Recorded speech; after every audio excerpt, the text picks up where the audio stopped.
Hello everybody, Mama Zeta here to you, and welcome back to Let's Play Splatoon. In the previous episode, we conquered the Inkling Boy amiibo challenges, and in today's episode, we'll be playing through the Inkling Squid amiibo challenges. Why, I love that. How goes it? Do you want to make an attempt at this challenge?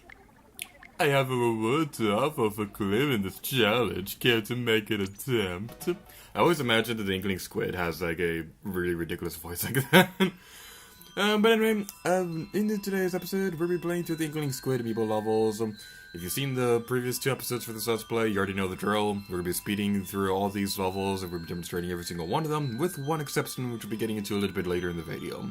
So, the Inkling Squid amiibo levels are my favorite amiibo challenges for Splatoon, because these are like by far the most interesting levels gameplay-wise, because with the Inkling Girl, you played with the sniper weapon the entire time, which is cool and all, but you could play with the sniper weapon in multiplayer anytime you want.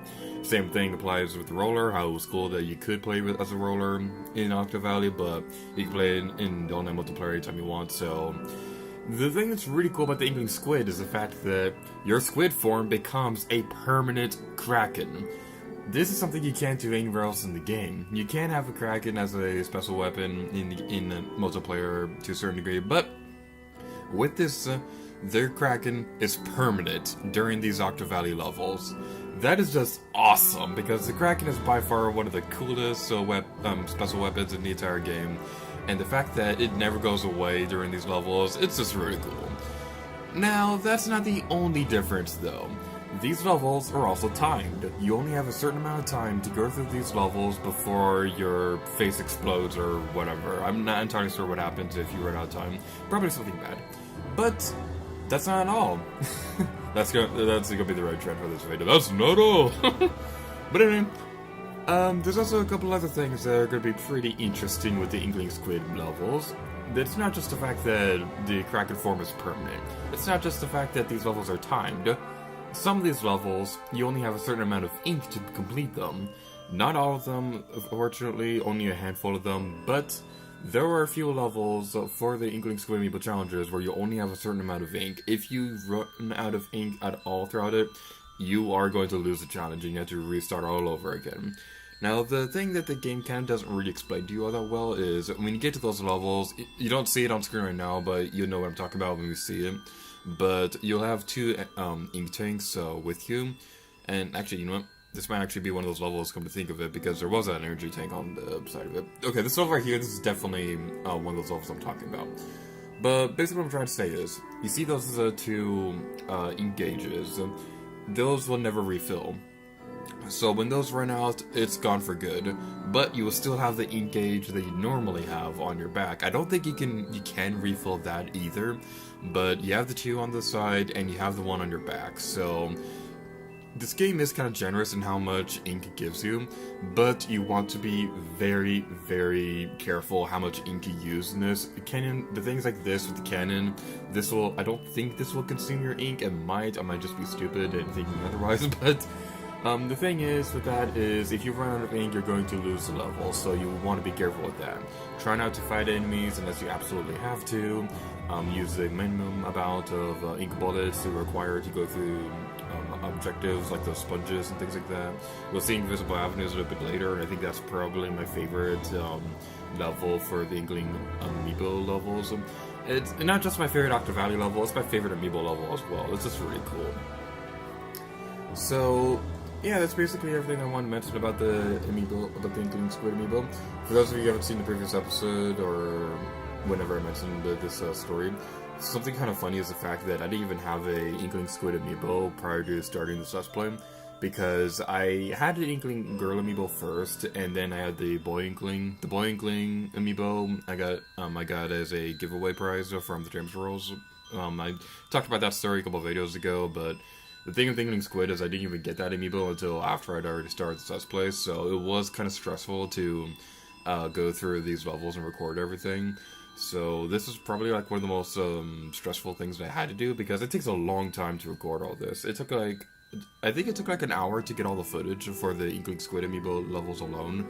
So like each amiibo had like an hour's worth of footage with it, which I had to edit down, make everything faster and all that.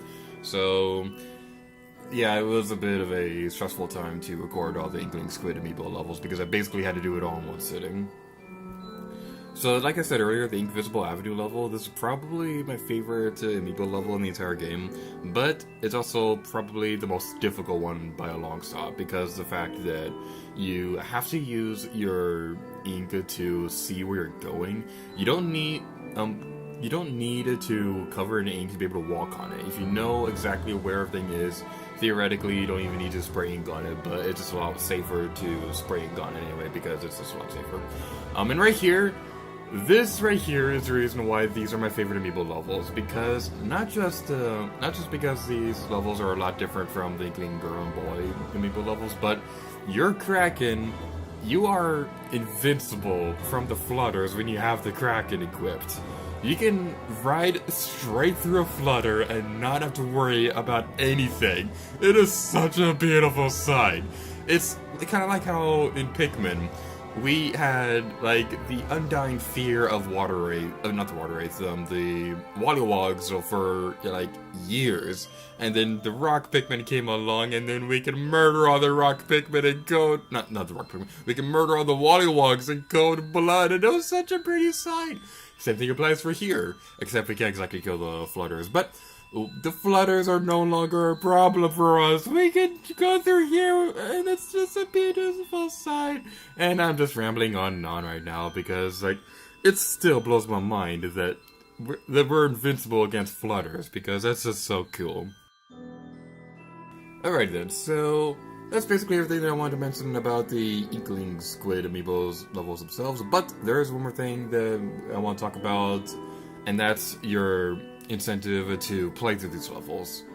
I really hope that's the right word, and I hope I'm using that correctly. I'm probably not, because I have no sparks. But I mean, the rewards for completing the Inkling Squid amiibo levels. As usual, you get these rewards for every time you complete one of the bosses for these amiibo levels.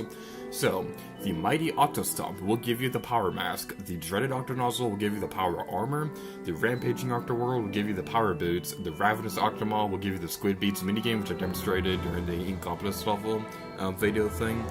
And completing the Octoba King will give you the Hero Shot Replica. This is basically the standard weapon that you had through Octo Valley, which you could use in online multiplayer. So that's kind of cool. I don't think it really controls that differently from a Splatter Sound, if I remember correctly. There might be a few differences here and there, but I don't really go through a whole lot of research about the ins and outs of each weapon, like a certain other Let's Player did.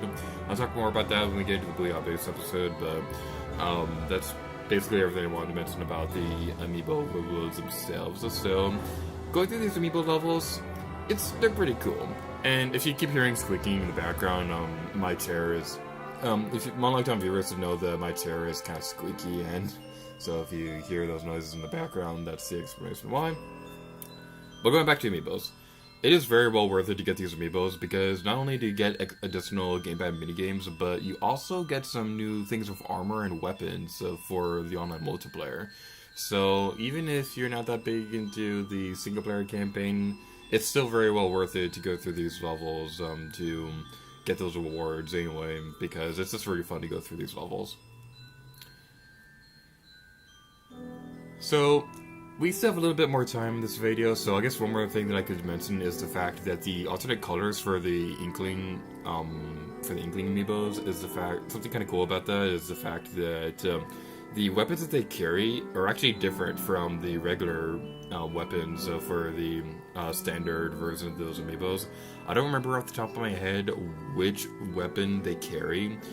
I'm probably going to have a caption on screen to say what weapons each of the amiibos have.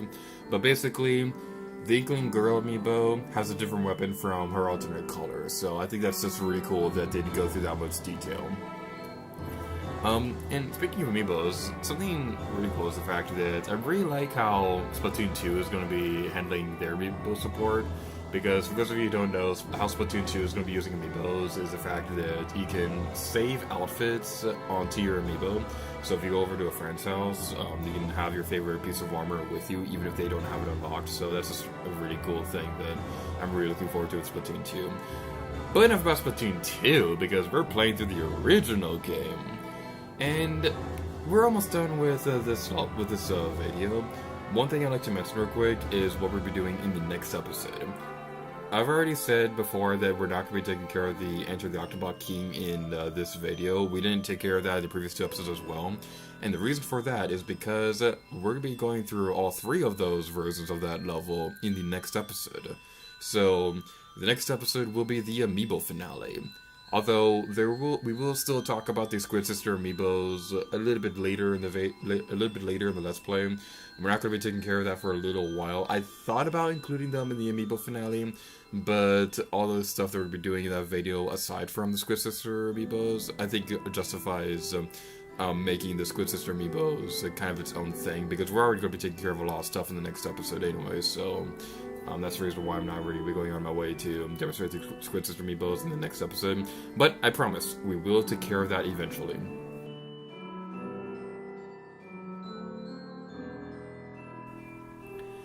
But that's basically everything that I wanted to mention for this video. So, thank you guys so much for watching this episode of Splatoon.